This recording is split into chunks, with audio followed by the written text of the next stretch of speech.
ಈ ತರ ಕಾರ್ಯಕ್ರಮಗಳು ಪ್ರತಿ ವರ್ಷನೂ ಕೂಡ ನಡೆಯುತ್ತೆ. ನಾನು ಕೂಡ ಬೆಂಗಳೂರಲ್ಲಿ ಸಾಹಿತ್ಯ ಸಮ್ಮೇಳನ ಆದಾಗ ನಮ್ಮ ಸಾಹಿತ್ಯ ಪರಿಷತ್ತಿನ ಅಧ್ಯಕ್ಷರು ಹೇಳಿದ್ರು, ಯಾವುದಾದ್ರೂ ಬೇರೆ ಜಿಲ್ಲೆಯಲ್ಲಿ ಮಾಡೋಣ, ಬೆಂಗಳೂರಲ್ಲಿ ಮಾಡಿದ್ರೆ ಅದು ಸಕ್ಸಸ್ ಆಗಲ್ಲ, ನಾವು ಬೆಂಗಳೂರು ಇಷ್ಟ ಆಗದೇ ಇಲ್ಲ ಅನ್ನೋ ಮಾತು ಹೇಳಿದ್ರು. ನಾನು ಹೇಳಿದೆ, ನಾನು ಬೆಂಗಳೂರಲ್ಲಿ ಜವಾಬ್ದಾರಿ ತೆಗೆದುಕೊಂಡು ನಾನು ಈ ಕಾರ್ಯಕ್ರಮವನ್ನ ಮಾಡ್ತೀನಿ ಅನ್ನೋ ಭರವಸೆಯನ್ನ ಕೊಟ್ಟ ಮೇಲೆ ಬೆಂಗಳೂರಲ್ಲೂ ನಾವು ಮಾಡಿದ್ರಿ. ಏನು ಪುಸ್ತಕದ ಮಾರಾಟ ಸಂತೆ ಇತ್ತು, ಅದು ಆಕ್ಚುಲಿ 3 ದಿನ ಇದ್ದಿದ್ದು. ಸುಮಾರು 4 ಕೋಟಿಗೂ ಹೆಚ್ಚು ಪುಸ್ತಕ ಮಾರಾಟ ಆಯಿತು. ಅದನ್ನ 6 ದಿನ ಜಾಸ್ತಿ ಮಾಡಿದ್ರಿ ನಾವು. ಅಂದ್ರೆ ಪ್ರಯತ್ನ ಮಾಡಿದ್ರೆ ಕನ್ನಡತನವನ್ನ ಇನ್ನಷ್ಟು ಗಟ್ಟಿಯಾಗಿ ಕರ್ನಾಟಕದಲ್ಲಿ ಉಳಿಸುವಂತ ಪ್ರಯತ್ನಗಳನ್ನ ನಾವು ಮಾಡಬಹುದು. ಮನಸ್ಸು ಮಾಡ್ಬೇಕಷ್ಟೇ. ಬಹಳಷ್ಟು ಜನ ನಾವು ಮಾತಾಡಿದ್ರಿ, ನಮಗೆ ಸ್ವಲ್ಪ ಹಿಂದಿ, ತಮಿಳು, ತೆಲುಗು, ಮಲಯಾಳಕ್ಕಿಂತ ಈಗ ಬಹಳ ತರಟ್ಟಿರುವಂತದ್ದು ಇಂಗ್ಲಿಷೇ. ಪ್ರತಿಯೊಬ್ಬರೂ ಕೂಡ ಮಕ್ಕಳಿಗೆ ಇಂಗ್ಲಿಷ್ ಕಲಿಸ್ಬೇಕು ಅನ್ನೋದು ನ್ಯಾಚುರಲ್ ಆಗಿ ಬಂದ್ಬಿಟ್ಟಿದೆ. ಆದ್ರೆ ನಾವು ಮನೆಯಲ್ಲಿರ್ಬೋದು, ಹೊರಗಡೆ ಇರ್ಬೋದು, ಕನ್ನಡ ಮಾತಾಡೋದನ್ನ ನಾವು ಅಭ್ಯಾಸ ಮಾಡಬೇಕು. ಬಹಳಷ್ಟು ಜನ ನಮ್ಮ ಸಂವಿಧಾನದ ಅಂಬೇಡ್ಕರ್ ಸಂವಿಧಾನದಲ್ಲಿ ಏನ್ ಹೇಳಿದ್ದಾರೆ, ಭಾರತದ ಯಾರು ಬೇಕಾದರೂ ಎಲ್ಲಿ ಬೇಕಾದರೂ ಬರ್ಬೋದು. ಆ ದೃಷ್ಟಿಯಿಂದ ಕರ್ನಾಟಕಕ್ಕೆ ಬರೋರ ಸಂಖ್ಯೆ ಜಾಸ್ತಿ. ಅದನ್ನ ಅರ್ಥ ಮಾಡಿಕೊಂಡು ನಾವು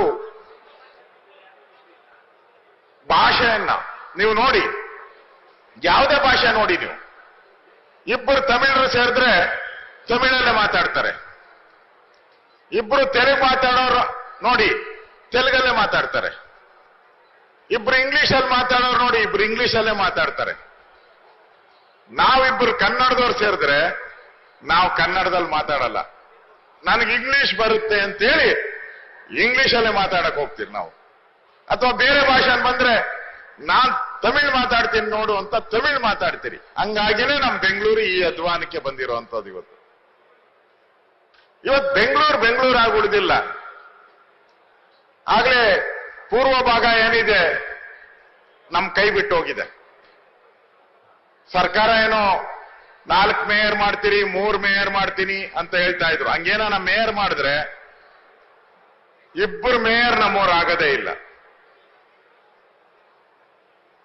ಅದಕ್ಕೆ ನಾವು ಒಟ್ಟಾಗಿರ್ಬೇಕು. ಬೆಂಗಳೂರು ಕೆಂಪೇಗೌಡರು ಕಟ್ಟಿದಂತ ಬೆಂಗಳೂರು ಒಟ್ಟಾಗಿರ್ಬೇಕು. ಯಾಕೆ ಹೇಳ್ತಾ ಇದ್ದೀರಿ ಅಂದ್ರೆ ಕನ್ನಡ ಉಳಿಬೇಕು.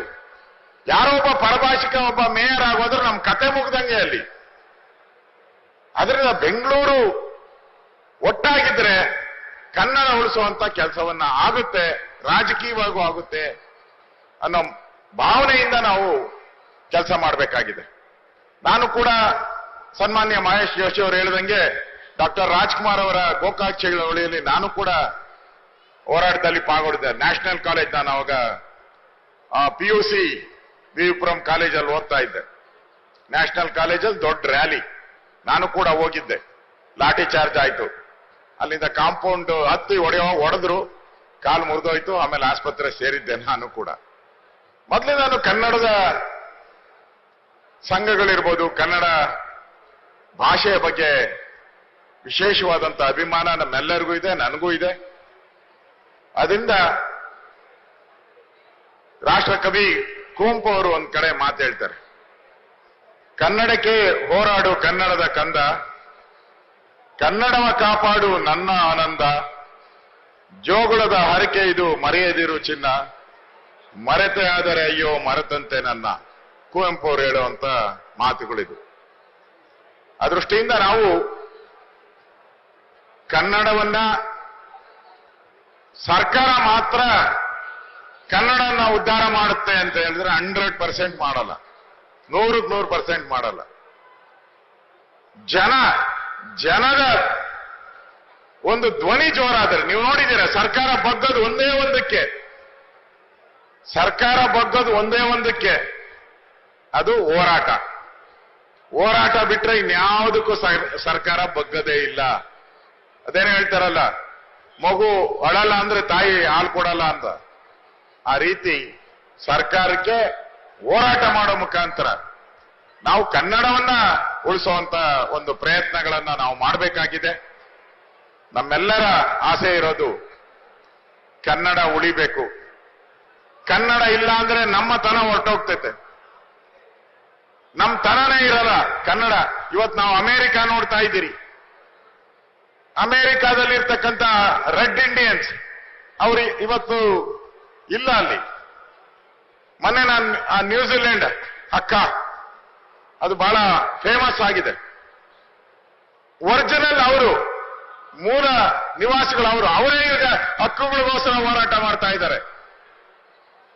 ಯಾರು ನ್ಯೂಜಿಲೆಂಡ್ ಅಲ್ಲಿ ಮೂಲ ನಿವಾಸಿಗಳಿದ್ರು ಅವರು ಹಕ್ಕುಗಳಿಗೋಸ್ಕರ ಹೋರಾಟ ಮಾಡ್ತಾರೆ. ಹಂಗೆ ನಾವು ಕನ್ನಡಕ್ಕೋಸ್ಕರ ಹೋರಾಟ ಮಾಡುವಂತ ಸ್ಥಿತಿ ಕರ್ನಾಟಕದಲ್ಲಿ ಬರಬಾರದು ಅಂದ್ರೆ ನಮ್ಮ ಹೋರಾಟ, ಆ ಚಳವಳಿ, ಹಿಂದೆ ವಾಟಾಳ್ ನಾಗರಾಜ್ ಇದ್ರು, ಪ್ರತಿಯೊಂದಕ್ಕೂ ಹೋರಾಟ ಮಾಡ್ತಾ ಇದ್ರು. ಆ ತರದ ಹೋರಾಟಗಳು ಕನ್ನಡದಲ್ಲೂ ಬರಬೇಕು ಅನ್ನೋದು ನನ್ನ ಭಾವನೆ. ನಾವೆಲ್ಲರೂ ಕೂಡ ಕನ್ನಡ ಸಮ್ಮೇಳನ ಮಾಡ್ತೀರಿ ನಾವು, ಅದೊಂದು ಯಾಂತ್ರಿಕ ಸಮ್ಮೇಳನ ಆಗಬಾರದು, ಮೆಕ್ಯಾನಿಕಲ್ ಆಗಬಾರ್ದು. ಅದು ಹುರುಪು ಇರಬೇಕು, ಸ್ಫೂರ್ತಿ ಇರಬೇಕು. ಆ ರೀತಿಯ ಕನ್ನಡ ಸಮ್ಮೇಳನಗಳನ್ನ ಇನ್ನೂ ಹೆಚ್ಚಾಗಿ ನಾವು ಮಾಡೋಣ. ನಾನಿಲ್ಲಿ ಬಂದಿರೋದು ಒಬ್ಬ ವಿರೋಧ ಪಕ್ಷದ ನಾಯಕ ಅಂತ ನಾನೇನು ಬಂದಿಲ್ಲ. ಇಲ್ಲಿ ಒಬ್ಬ ಕನ್ನಡಿಗನಾಗಿ ನಾನು ಬಂದಿದ್ದೀನಿ. ಇಲ್ಲಿ ಒಬ್ಬ ಕನ್ನಡಿಗನಾಗಿ ನಾನು ಇಲ್ಲಿ ಬಂದು ನಿಂತಿದ್ದೀನಿ ಅಷ್ಟೇ. ನಮ್ ಕನ್ನಡ ಇಲ್ಲ ಅಂದ್ರೆ ನಮ್ ತನ ಉಳಿಯೋದೇ ಇಲ್ಲ. ನಮ್ಗೆ ಆ ಕನ್ನಡ ತನ ಉಳಿಬೇಕು. ನಮ್ಮ ಉಸಿರು ಇರುವವರೆಗೂ ಆ ಕನ್ನಡ ತನ, ಹೇಗೆ ನಾವು ದೇವರ ಹೆಸರು ಹೇಳ್ತೀರಿ, ನಾವು ದೇವರನ್ನ ನಾವು ಪೂಜೆ ಮಾಡ್ತೀರಿ, ಪೂಜೆ ಮಾಡೋದನ್ನ ಮಕ್ಕಳು ಕಳಿಸ್ತೀರಿ ನಾವು, ಆ ಮಕ್ಕಳು ಅವ್ರ ಮಕ್ಕಳಿಗೆ ಕಳಿಸ್ತಾರೆ. ಹಾಗೆ ಕನ್ನಡನೂ ಕೂಡ ನಾವು ನಮ್ಮ ಮಕ್ಕಳಿಗೆ ನಾವು ಹೇಳ್ಕೊಡ್ತೀರಿ. ಅವರು ಅಮ್ಮ ಅಪ್ಪ ಅಂದ್ರೂ ಬೇಡ, ಸ್ವಲ್ಪ ಲೆವೆಲ್ ಆಗಿರು ನೀನು, ಪಬ್ಲಿಕ್ ಮುಂದೆ ನೀನು ನನ್ನ ಅಮ್ಮ ಅಪ್ಪ ತಾತ ಒಂಥರ ಬೇಜಾರು ನಮ್ಗೆಲ್ಲರಿಗೂ. ಅದಕ್ಕೆ ಮಮ್ಮಿ ಏನು ಡ್ಯಾಡಿ ಏನು ಲೆವೆಲ್ ರೈಸ್ ಮಾಡ್ಕೊಳಕ್ಕೆ, ಆ ಲೆವೆಲ್ ರೈಸ್ ಮಾಡಕ್ ಹೋದ್ರೆ ನಿಮ್ ಲೆವೆಲ್ ಹೊಟ್ಟೋಗಿರ್ತೈತೆ. ನಮ್ಮ ಮನೆಗೆ ಇವತ್ತೂ ಕೂಡ ನಾನು ಕನ್ನಡದಲ್ಲೇ ಸಹಿ ಮಾಡಿದ್ದೀನಿ. ಇದುವರೆಗೂ ಕನ್ನಡ ಬಿಟ್ಟು ನಾನು ಬೇರೆ ಸಹಿ ಕನ್ನಡದಲ್ಲೇ ಸಹಿ ಮಾಡ್ತೀನಿ. ನಾನು ವಿಧಾನಸೌಧದಲ್ಲಿ ಎಲ್ಲ ಕನ್ನಡದಲ್ಲೇ ಸೈನ್ ಹಾಕಿದ್ದೀನಿ. ಕನ್ನಡದಲ್ಲೇ ಸೈನ್ ಹಾಕಿದ್ದೀನಿ. ನಮ್ಮ ಮನೆಯಲ್ಲಿ ನನ್ನ ಮಕ್ಕಳು ಬೇರೆ ಬೇರೆ ದೇಶಕ್ಕೆ ಹೋಗಿ ವಿದ್ಯಾಭ್ಯಾಸ ಮಾಡಿದ್ದಾರೆ. ಇವತ್ತು ನನ್ನನ್ನು ಕರೆಯೋದು ಅಪ್ಪಾಜಿ ಅಂತಾನೆ ಕರೀತಾರೆ, ಅಪ್ಪ ಅಂತಾನೆ ಕರೀತಾರೆ, ತಾಯಿನ ಅಮ್ಮ ಅಂತಾನೆ ಕರೀತಾರೆ. ಅವ್ರಿಗೆ ಮಕ್ಕಳಾಗಿದೆ. ಅವ್ರಿಗೂ ಹೇಳಿದ್ದೀನಿ ನಾನು, ನೀನ್ ಡ್ಯಾಡಿ ಮಮ್ಮಿ ಅಂತ ಹೇಳ್ಬಾರದು ಅಂತ. ಅವ್ರಿಗೂ ಅಮ್ಮ ಅಪ್ಪ ಅಂತಾನೆ ಹೇಳ್ಬೇಕು ಅಂತ ನನ್ನ ಮಕ್ಕಳಿಗೂ ಹೇಳಿದ್ದೀನಿ. ಹಾಗೆ ಪ್ರತಿಯೊಬ್ಬರೂ ಕೂಡ ನಮ್ಮ ಮಕ್ಕಳಿಗೆ, ನಮ್ಮ ಮರಿ ಮಕ್ಕಳಿಗೆ ಎಲ್ಲರಿಗೂ ಈ ಭಾಷೆಯ ಸೊಗಡನ್ನ ನಾವು ಕಲಿಸಿಲ್ಲ ಅಂದ್ರೆ ಕನ್ನಡ ನಮ್ಮಿಂದ ಕೈ ಜಾರು ಹೋಗಿ ಕನ್ನಡಕ್ಕೋಸ್ಕರ ಹೋರಾಟ ಮಾಡೋ ಭಿಕ್ಷೆ ಬೇಡುವಂತ ಸ್ಥಿತಿ ನಮಗೆ ಯಾವತ್ತೂ ಬರಬಾರದು. ಅದಕ್ಕೋಸ್ಕರ ನಾನು ಮಹೇಶ್ ಜೋಶಿ ಅವರಿಗೆ ಅಭಿನಂದನೆ ಸಲ್ಲಿಸ್ತೀನಿ. ನಮ್ಮ ಚೆಲುವರಾಯ ಸ್ವಾಮಿ ಅವರಿದ್ದಾರೆ, ಸಮ್ಮೇಳನದ ಎಲ್ಲ ಉಸ್ತುವಾರಿಯನ್ನ ಮಾಡ್ತಾ ಇದ್ದಾರೆ.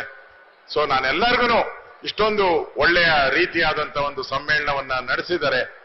ರಾಜಕಾರಣ ಎರಡನೇದು, ಕನ್ನಡ ಉಳಿದ್ರೆ ಎಲ್ಲ ಉಳಿಸ್ತದೆ ನಮ್ಮ ಮಾತನ್ನ ಈ ಸಂದರ್ಭದಲ್ಲಿ ಹೇಳಿ, ಮತ್ತೊಮ್ಮೆ ನನಗೆ ಈ ಸಮ್ಮೇಳನದಲ್ಲಿ ಭಾಗವಹಿಸುವಂತ ಅವಕಾಶವನ್ನ ಮಾಡಿಕೊಟ್ಟಂತ ಈ ಸಾಹಿತ್ಯ ಸಮ್ಮೇಳನದ ಎಲ್ಲರಿಗೂ ವಂದಿಸಿ ನನ್ನ ಮಾತು ಮುಗಿಸ್ತಾ ಇದ್ದೀನಿ. ಧನ್ಯವಾದಗಳು.